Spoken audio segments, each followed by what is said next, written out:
이스라엘 백성들은 자기들 스스로는 어느 정도의 지금 땅을 확보했고 원주민들을 노예로 부리고 있었기 때문에 가나안 정착은 이제 성공적이다. 우리는 성공했다. 노예로 살던 우리 조상들과 달리 우리는 이제 새로운 땅을 가졌고 새로운 나라의 주인이 되었다. 이제 성공했다라고 생각을 했을 것입니다. 하지만 그것은 그들 스스로가 만든 거짓 번영이었고 거짓 평안이었고 거품에 불과했습니다. 소위 말하는 샴페인을 너무 일찍 터뜨렸던 거죠. 아직도 할 일이 많이 있었는데 가나안 족속들이 지금 잠깐 고개를 숙이고 있을 뿐인데 이스라엘 백성들은 자만에 빠져서 승리의 거품에 고취해 있었던 것입니다. 길갈에서부터 온 여호와의 사자. 이스라엘에게 있어서 가나안 정복의 성지와 같은 그 출발점인 길갈에서부터 여호와의 사자가 오셔서 선고한 형벌은 무엇이냐면 이제 내가 너희들을 내버려 두겠다 라고 하는 거죠. 내버려 두겠다. 그래서 죄의 길로 가도 이제 나는 간섭하지 않을 거다. 그게 첫 번째 내버려 둡니다. 죄를 지으면 전에는 내가 너희들을 훈계하기도 하고 바른 길로 가도록 인도하기도 했지만 이제는 내가 너희들을 간섭하지 않을 거다. 두 번째 의미는 가나안의 적들이 가시가 된다라고 하는 것입니다. 이제 가나안의 적들이 너희들의 가시가 될 거다. 이 가시라는 말은 생선의 가시 정도가 아닙니다. 여기 가시라고 번역된 이 단어는 2m 혹은 3m가 되는 군인들이 쓰던 창을 의미합니다. 사도 바울이 내게는 사단의 가시가 있다 라고 했는데 이때 가시도 아주 조그만 생선 가시를 말하는 것이 아니라 이 단어와 같은 거예요. 큰 2m, 3m 되는 그 창이 나를 계속 찌른다라고 하는 의미로서 이 말은 엄청난 고통을 의미하는 것입니다. 가나안의 족속들이 너희들에게 엄청난 고통을 안겨줄 것이다. 그 말이에요. 죄라는 것을 용납하게 되면 편하고 수월하게 이득을 얻는 것처럼 보이지만 근데 오래되지 않아서 그 죄가 내 삶을 찌르는 고통이 된다. 죄와 타협을 하면 세상과 타협을 하면 쉽게 살 수 있습니다. 적당하게 살면 그렇게 어렵지 않게 살 수 있어요. 그런데 그렇게 살려고 쉽게 살려고 편하게 살려고 세상 사람들과 타협을 하고 죄를 이 정도는 별것 아니다라고 용납을 하게 되면 처음에는 편하고 수월하지만 오래되지 않아서 그 죄가 내 삶을 찌르는 고통이 된다는 거예요. 공무원들 중에서도 뇌물을 받는 사람들이 있습니다. 그런데 한두 번 받고 말지 그 철밥통이라고 하는 공무원직이 흔들릴 수도 있는데 왜 계속해서 그것을 끊지 못했을까 라고 생각할 수 있지만 그러나 한두 번 뇌물을 받아서 좋지만 그런데 그 이후에는 그것이 벗어날 수 없는 약점이 되는 거예요. 그 약점 때문에 그들은 계속해서 원치 않아도 부정을 눈 감고 또 잘못된 청탁을 계속 받을 수밖에 없게 되는 것입니다. 내가 죄를 짓고 그래서 언제든지 나는 멈출 수 있다. 나는 언제든지 원하면 이 죄를 멈출 수 있고 다시는 부정적인 일을 안 할 수도 있다라고 생각하겠지만 그런데 그 죄는 내가 해결할 수 없는 빠져나올 수 없는 수렁이 되거든요. 한 발 두 발 빠지면 못 나오는 내가 조절할 수 있다고 생각했는데 처음에 마약을 하는 사람, 알코올에 빠지는 사람, 어떤 중독에 빠지는 사람 모두가 동일하게 처음에는 그렇게 생각을 합니다. 지금은 뭐 별것 아니니까 이 정도는 충분히 내가 조절할 수 있습니다. 그렇게 생각하면서 시작을 하지만 오래되지 않아서 내가 간절하게 원해도 끊을 수 없게 되고 맙니다. 도박하는 사람들이 손가락을 잘라내도 그 잘라진 손가락으로 다시 도박을 하는 거죠. 마약 중독자들이 인생이 파탄나서 다시는 내가 하지 말아야 되겠다. 심지어는 마약 중독을 해결하는 프로그램을 입소를 하고 그래도 다시 또 그 죄를 헤어날 수 없는, 빠져나올 수 없는 것처럼 인간들은 그렇게 연약하다라고 하는 것입니다. 죄라는 것이 바로 처음에는 별것 아닌 것 같지만 머지않아서 마치 군인들이 쓰는 그 창처럼 나를 찔러서 죽을 수도 있는 상황이 도래한다라고 하는 것입니다. 그 다음에 세 번째 내버려 둠은 가나안의 우상들이 올무가 되도록 내버려 둔다. 첫 번째는 죄를 지어도 이제 나 너희들 간섭하지 않을 거야. 두 번째 내버려 둠은 가나안의 적들이 너희들의 가시가 될 거야. 그저 귀찮은 정도가 아니라 큰 창처럼 너희들에게 큰 고통을 줍니다. 세 번째는 가나안의 우상들이 올무가 될 것이다. 올무라고 하는 것은 짐승 잡는 것. 거기에다 맛있는 거 꼽아놓고 짐승이 그 맛있는 것을 먹으려고 들어오면 그 올무에 걸리는 거죠. 함정이고 속이는 것입니다. 우상이라고 하는 것은 그럴듯하고 달콤하게 말합니다. 그런데 결국 거기에 매여서 망하게 되는 겁니다. 감언이설로 헛된 기대감을 주어서 속게 하는데 근데 머지않아서 거기에 매여서 함정에 빠져버리는 거죠. 무당들에게 속아서 가산을 다 탕진하는 그 사람들을 우리가 볼 수 있습니다. 처음에는 그 무당의 말이 그럴듯해 보이고 또 우연찮게 그 말이 들어맞는 때도 있는데 그러다 보니까 한 발, 두 발, 한 번, 두 번 하다 보니까 이제는 그 말에 얽매여버리고 결국 거기에 빠져서 인생이 망가져버리는 그런 사람들을 볼 수 있습니다. 우상 종교가 그런 이단들이 그런 것입니다.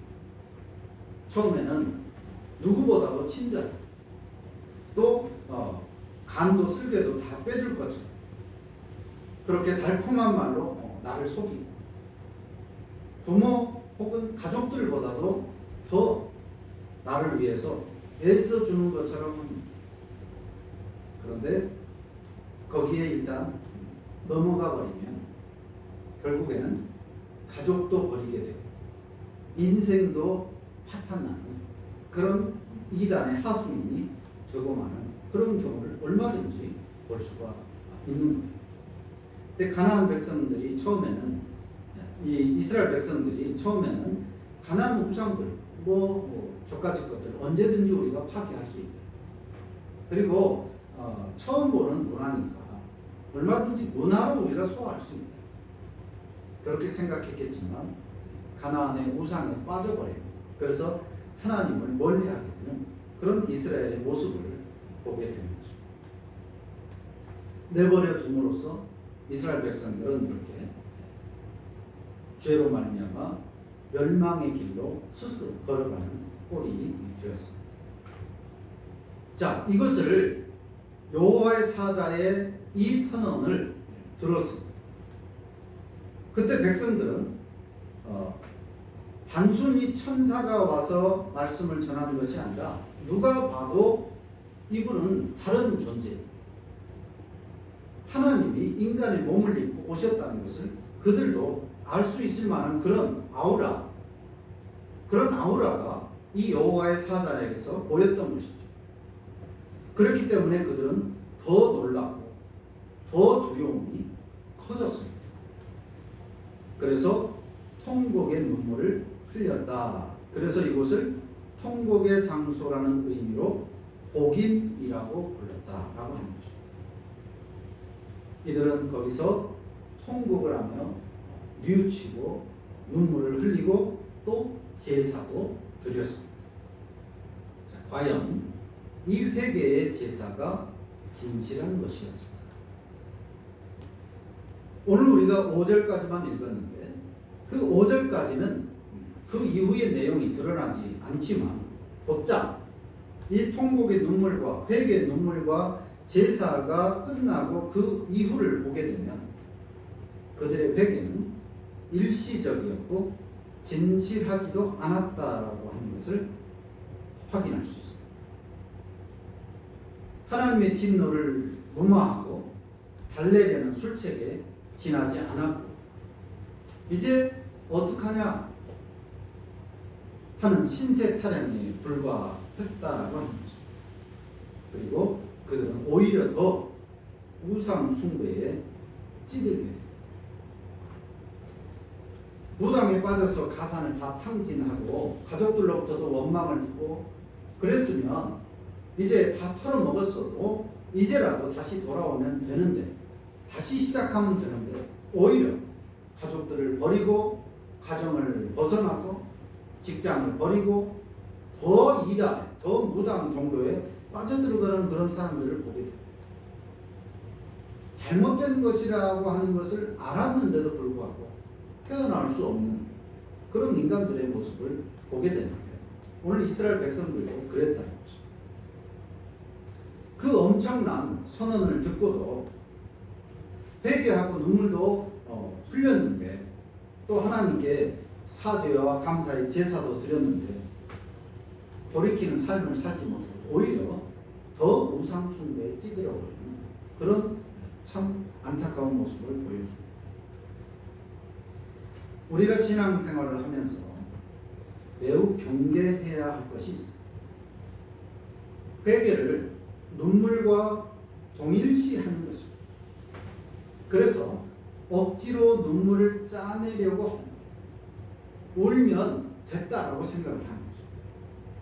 수련회 간다든지 또는 기도회 같은 거 이런 시간에 가능하면 울게 만들려고 합니다.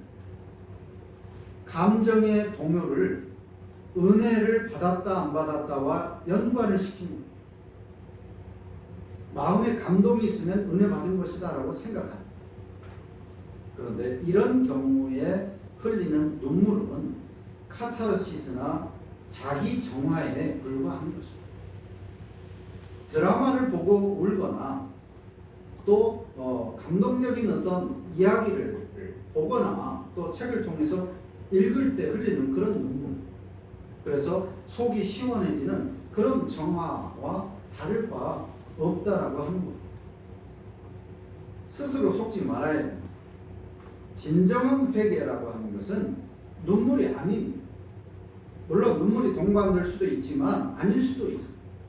눈물과 회개는 동일한 것이 아니라 진정한 회개는 눈물이 아니라 삶이라고 하는 것입니다.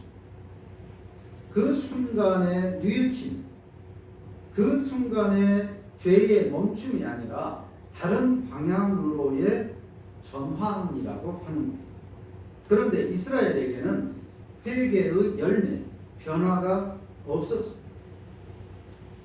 물론 그 순간 여호와의 사자의 선언을 듣고 그 당시에는 정말 간절하고 진실한 마음으로 눈물을 흘리고 회개하고 제사를 드렸을 수 있지만 그 순간에는 진실했더라도 결과적으로 그 회개는 거짓이 되고 만 얼마나 간절했고 얼마나 진심이냐 하는 것은 중요한 문제가 아닌 거예요. 달리기를 할 때 얼마나 빨리 달리고 얼마나 열정을 다해서 열심히 달렸느냐 하는 것이 중요한 것이 아니라 꼬린 지점을 향해서 제대로 달렸느냐가 중요한 것인 것처럼 회개 그 자체가 중요한 게 아니라 눈물을 얼마나 흘렸고 얼마나 큰 목소리로 회개를 했고 얼마나 길게 기도했느냐가 중요한 것이 아니라 그 이후에 삶이 정말로 변했느냐 하는 것이 중요하다고 합니다. 회개는 눈물이 아니라 삶이라고 합니다. 하나님은 내가 섬길 자인 것이지 나를 위해서 봉사하는 분이 아닙니다. 우리가 하나님을 믿는 것은 내가 부자되고 건강하고 나와 내 가족들을 위한 일종의 보험 같은 것이 아닙니다. 우리가 하나님을 믿는 것은 이 땅에서 이를 얻고자 하는 것이 아니라 이로움을 얻고자 하는 게 아니라 이미 받은 바 구원의 은혜를 감사하고 그 하나님을 드러내기 위한 의로운 삶을 살고자 하는 것입니다. 하나님을 믿는 것은 무엇인가를 또 얻고자 함이 아니라 이미 무엇과도 바꿀 수 없는 구원의 은혜를 받은 존재이기 때문에 그 은혜가 감사해서 이 땅에서 하나님의 영광을 드러내는 그런 의로운 삶을 사는 것이 바로 우리가 신앙하는 이유고 목적이라고 하는 겁니다. 나와 언약을 맺으시고 충실하게 이행하시는 하나님이시기 때문에 마땅히 믿는 것이지 내가 하나님을 믿고 안 믿고를 결정한 사항이 아니라 내가 무엇을 얻기 위해서 하나님을 믿어야지 또 하나님 믿을 필요가 없으니까 안 믿어야지 그렇게 내가 무엇인가를 판단하고 결정할 게 아니라 이미 하나님께서 우리를 부르셨고 또 예수 그리스도를 통해서 우리를 구원하셨기 때문에 우리는 마땅히 당연히 그 하나님을 믿고 따를 수밖에 또 그래야 한다라고 하는 것입니다. 회개라고 하는 것은 언제 해도 늦지 않은 것입니다. 회개는 언제 해도 되는 거예요. 그러나 눈물과 말로 치장하는 회개는 거짓된 것이고 오히려 하나님을 모욕하는 것입니다. 앞에서 말한 것처럼 설사 그 순간엔 진심이었고 열정적으로 회개를 했더라도 말로만 그친다면 그 회개에 대해서 하나님께서는 너는 내게 모욕을 줬다 이렇게 하실 것이다 라고 하는 것입니다. 회개의 진실의 여부는 눈물이나 말의 수려함에 있는 것이 아니라 삶에 있기 때문에 그런 것입니다. 통곡과 제사로 죄를 무마할 것이 아니라 순종이 답이었던 겁니다.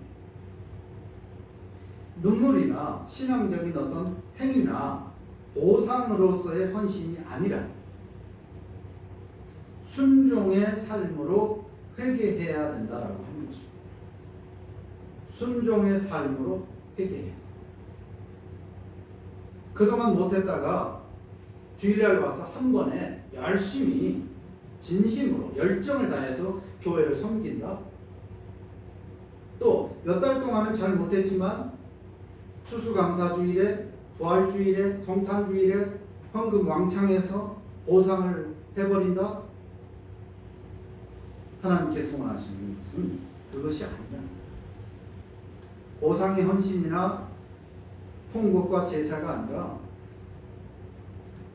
순종의 삶이 하나님이 기뻐하시는 모습입니다. 예배도 마찬가지입니다.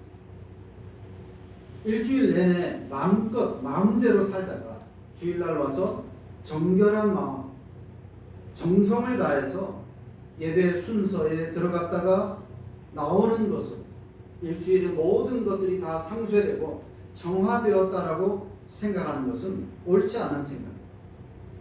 건물의 화려함이나 찬양의 뜨거움이나 헌금의 액수가 예배의 질을 결정하는 것이 아니라 예배 후에 삶이 혹은 예배 전의 삶이 이 예배의 그 질을 결정하는 것입니다.